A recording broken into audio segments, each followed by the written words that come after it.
تو واقعی جب انسان کو اللہ تعالیٰ باپ بننے کا شرف عطا کرے تو وہ اپنی بیوی پر، اپنے بچوں پر اور زیادہ مہربانی کا معاملہ کرے۔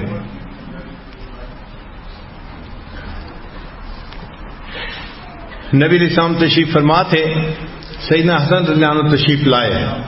جو نبی علیہ السلام کے نواسے تھے، تو نبی علیہ السلام نے ان کو دیکھا، ان کو اٹھایا، ان کو سینے سے لگایا اور ان کو کس کیا۔ تو ایک صحابی تھے اقرع بن حابس رضی اللہ تعالیٰ عنہ، وہ حیران ہو گئے، اے اللہ کے حبیب صلی اللہ علیہ وسلم میرے تو 10 بچے ہیں اور میں نے تو کبھی کسی بچے کو اس طرح پیار نہیں کیا۔ تو نبی علیہ السلام نے فرمایا کہ جو رحم نہیں کرتا اس پر رحم نہیں کیا جاتا، یعنی اگر تم بچوں پر رحم نہیں کرو گے تو اللہ تعالیٰ تم پر رحم نہیں فرمائیں گے۔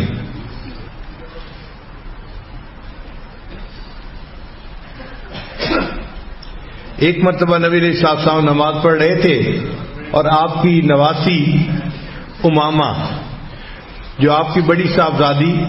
سیدہ زینب رضی اللہ عنہا کی بیٹی تھیں، وہ قریب تھیں۔ تو نبی علیہ السلام نماز پڑھتے ہوئے جب قیام کرتے تھے تو اس کو گود میں اٹھا لیتے تھے، اس چھوٹی بچی کو، اور جب سجدہ کرنے لگتے تھے تو اس کو زمین پہ بٹھا دیا کرتے تھے۔ پھر دوسری رکعت میں جب کھڑے ہوتے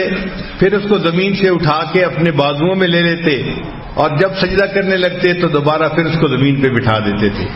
اللہ کے حبیب صلی اللہ علیہ وسلم نے نماز اس طرح ادا کی کہ ایک چھوٹے بچے کو بھی ساتھ اٹھایا اور اس کو بھی سپورٹ دی۔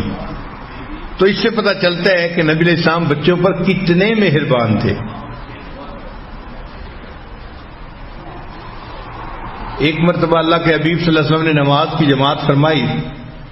تو پھر جلدی مختصر نماز پڑھ کے سلام پھیر دیا، اور پھر فرمایا کہ میرا دل چاہتا تھا کہ آج میں لمبی نماز پڑھتا، مگر ایک بچے کے رونے کی آواز آئی تو میرے دل میں خیال آیا کہ جو بچہ رو رہا ہے اس کی ماں اگرچہ نماز پڑھ رہی ہوگی مگر اس کا دل تو تڑپ رہا ہوگا، تو ماں کی تکلیف کو دیکھتے ہوئے میں نے نماز کو کم کر دیا۔ یعنی اللہ کے محبوب صلی اللہ علیہ وسلم نے نماز کو کم کر دیا اس لیے کہ ایک ماں یا ایک بچہ تکلیف کی حالت میں تھا۔ تو ہمیں گھر کے لوگوں کو تکلیف میں دیکھ کر ریسپونڈ کرنا چاہیے، یہ نہیں ہے کہ ہمارا تو اس سے کوئی واسطہ ہی نہیں ہے۔ ایک مرتبہ اللہ کے حبیب صلی اللہ علیہ وسلم حضرت حسن رضی اللہ تعالیٰ عنہ کو اپنے کندھے پہ اٹھا کے لے جا رہے تھے۔ اب ایک صحابی نے دیکھا تو بڑے حیران ہوئے کہ نبی علیہ السلام نے اپنے مبارک کندھوں پہ ایک بچے کو بٹھایا ہوا ہے، تو دیکھ کے وہ کہنے لگے کہ اس بچے کی سواری کتنی اچھی ہے۔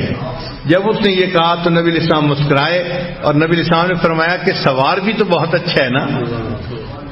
سواری اچھی ہے تو سوار بھی تو بہت اچھا ہے نا۔